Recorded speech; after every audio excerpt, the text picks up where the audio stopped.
Imagine this, you're out for your morning run, everything's fine, and then suddenly you collapse. When you wake up, you're in the hospital with your wife and doctor looking over you. Your doctor tells you that you're lucky that you collapsed and you're lucky you woke up. Your body's trying to tell you something, and next time, if you collapse, you might not wake up. And while you're trying to process that information, your wife, who's just so happy you're alive, tells you that it was a good Samaritan who saw you collapse, who called 911, stayed with you, and then left a mysterious business card for you in case you wanted to contact him. All it had was a phone number and the word Carpenter.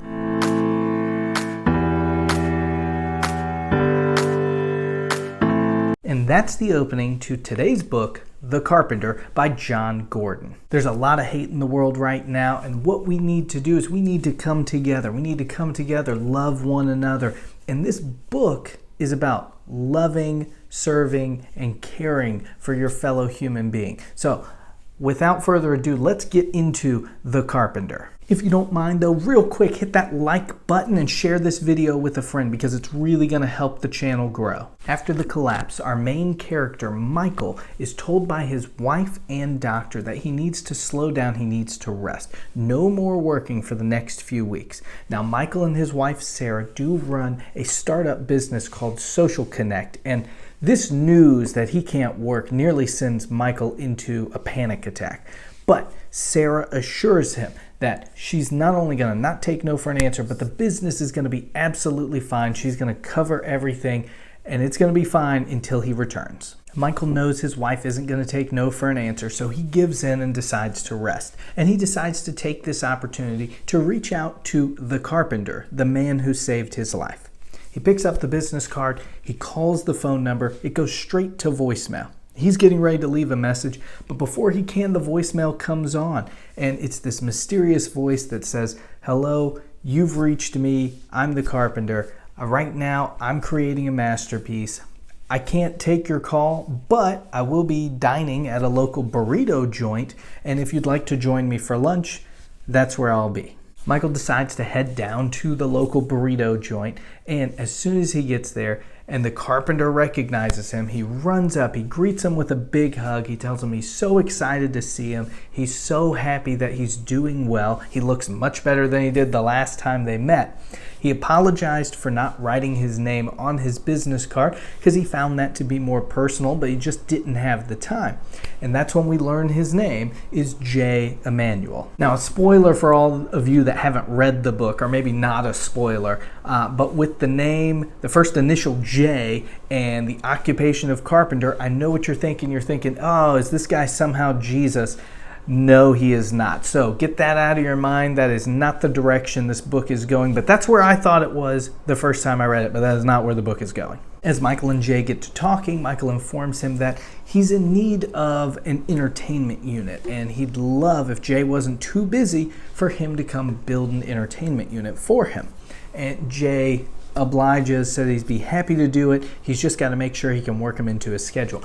But he told Michael that when they're through, they will build much more together than just an entertainment unit, and that he was prepared to teach Michael the greatest success strategies of all time. And y'all know me, I try to give you 3 big takeaways, and it's like this book was meant to be on this channel. It's like I was meant to read it because there are 3 strategies in this success method in the book. So stick around for those. Jay's first day, he comes to Michael's house. He comes with no tools, and that confuses Michael a little bit, but Jay explains to him that today is a planning day. Today's a designing day, and they're gonna design a masterpiece. And they can't build a masterpiece just going at it without some sort of a plan.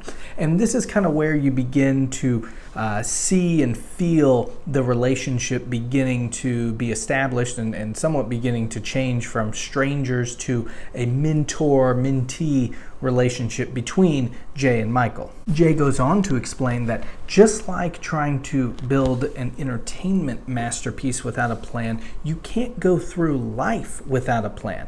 Living your day-to-day life without a plan just leads to chaos, but designing the life you want, you can create a masterpiece of your own life.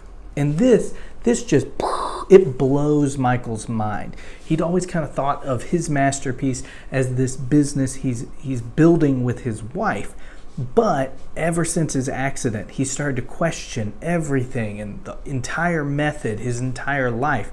And it's as if Jay was meant to come into his life at this exact moment. Jay explains to Michael that every great business, when creating their product, you have to think about the world, how it is, and how it could be with your product, and how your product will change the world. And once you know that, then you create. You then further have to take this philosophy and apply it to your personal life. When you're creating a masterpiece of your life, you can't think like a carpenter.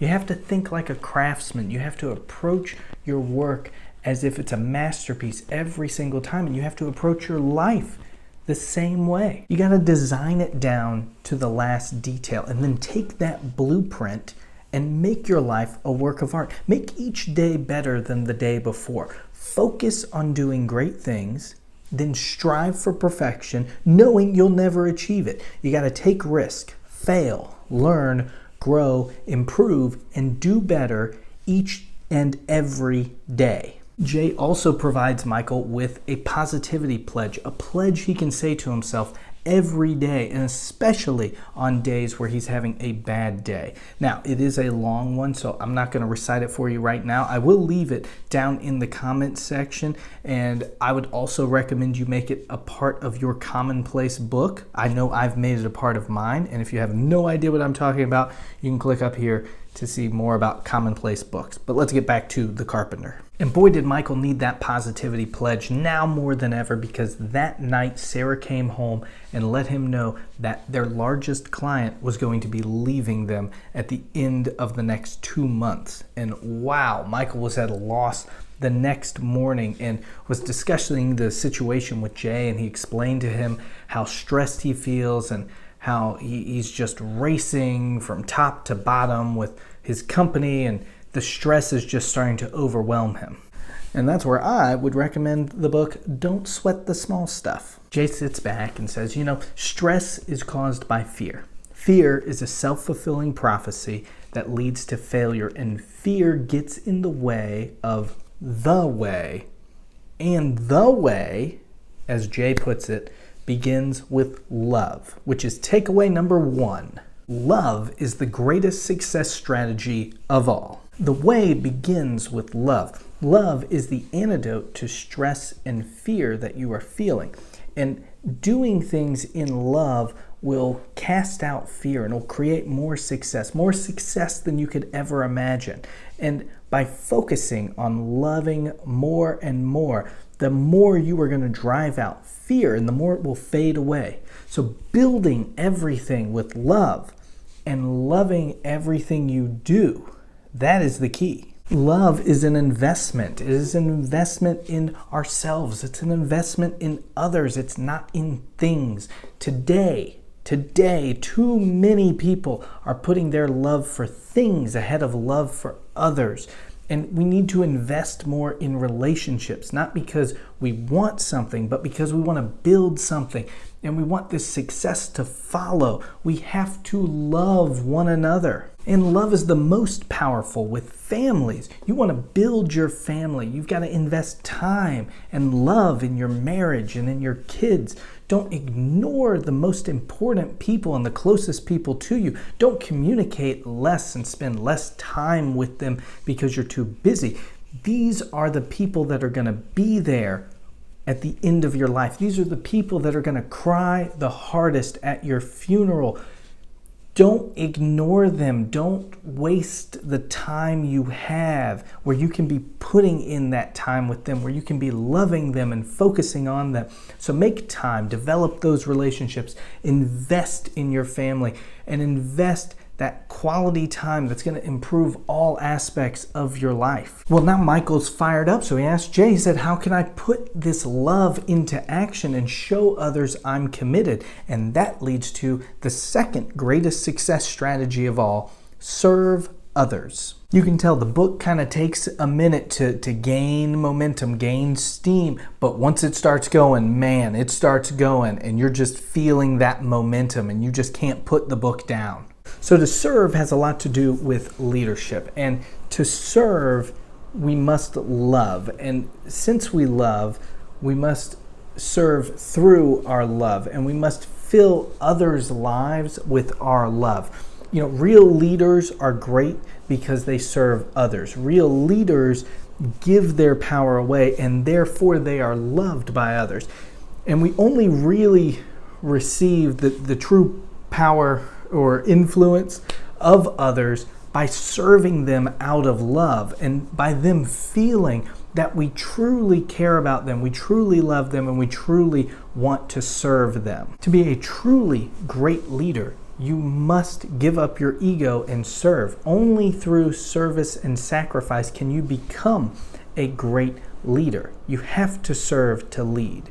The greatest leader the world has ever seen was a servant. He came to serve others and to wash their feet. So how do we do this? Well, we look for opportunities to serve others and ask what we can do for others, ask what they need, and then we serve them, anticipate their needs, and serve. We become great through serving, so serve. And gosh, just when Michael was starting to put together all the pieces that Jay had given him, he dropped another bomb on him. He said, you know what? The third greatest success strategy of all is to care. See, it's care because we want to help those who care. We want to work with those who care. Those who love, serve, care. They do it with a positive attitude. They attract others. And when you care, it isn't just about the work. It's about the people you touch. It's about it. Caring is just a differentiator when it comes to success. It makes the difference. Don't underestimate caring. Care is the third piece of this puzzle, and it really brings it all together because those who care, they go out of their way to make you feel important.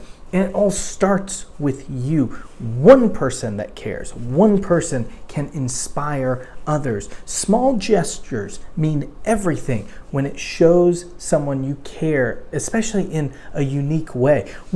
We all know when someone cares, and we have no reason to go somewhere else for whatever our need is. If we have somebody that cares, that's when you know you have found the way. When others are coming to you, when they could go somewhere else, but they're coming to you because you love them, you will serve them, and you care about them. This model of success, the trifecta of love, serve, and care, is known as the heart of success. And golly, if you aren't pumped up after listening to that story and hearing that story, let me give you another piece of information to get you pumped up. The audio version of this book is only 2.5 hours. It is a very quick listen. It is a very quick read. I'd highly recommend picking up a copy today. Now, if you don't mind, click the link in the description down below. Support the channel and buy your copy of this book.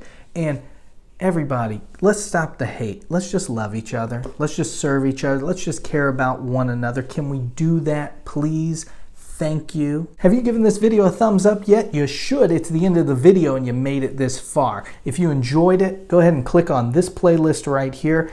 That's a bunch of videos like this one. But if you've only got time for one more, well, YouTube recommends clicking on this video.